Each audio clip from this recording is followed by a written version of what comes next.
G'day guys, in one of my latest post-COVID trip ideas, I talked about going up to the Woods Point area and all the amazing places up there, one of my favourite places being Mount Terrible Hut. Sitting here in a cold winter's day in Melbourne, I can think of so many places I'd rather be, and it's hard to go past so many of the islands that surround Australia. If we start at the biggest state, you can't go past Tasmania.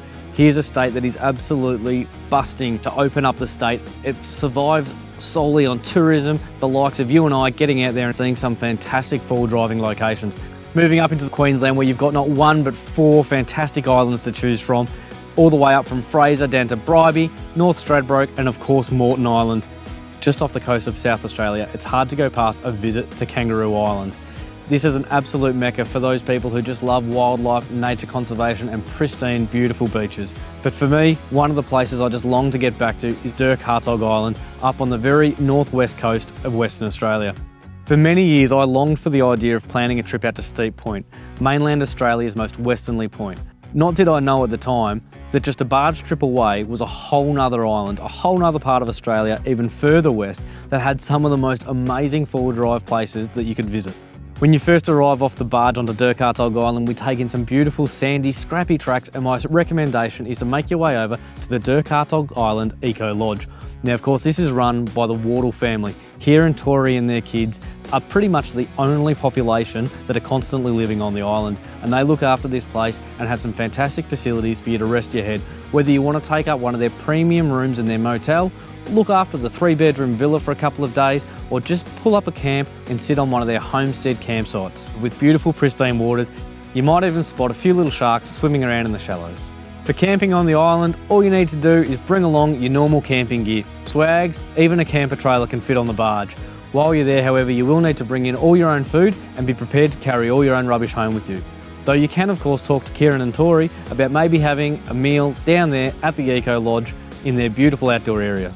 Have a chat with Kieran and Tori at the lodge and just suss out some of the prime locations that you'll be visiting during your stay. They might even take you for a personalised tour up onto the west coast to watch the sunset over the 600-foot high cliffs.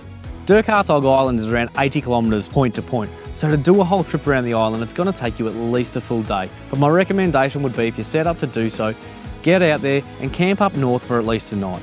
Along the east coast you're going to go up some really nice sandy tracks, you'll do a few runs up and down the beach, some beautiful coves, you might be able to flick a line in and see if you can't catch some fish. Along the way you're going to go past some beautiful salt lakes, and then as you arrive to the absolute northern tip you're going to get to one of the most famous locations of Turtle Bay. The contrast from east to west is considerable as we say goodbye to these pristine, beautiful long beaches and are welcomed by some of the most stunning cliff edges you'll ever see.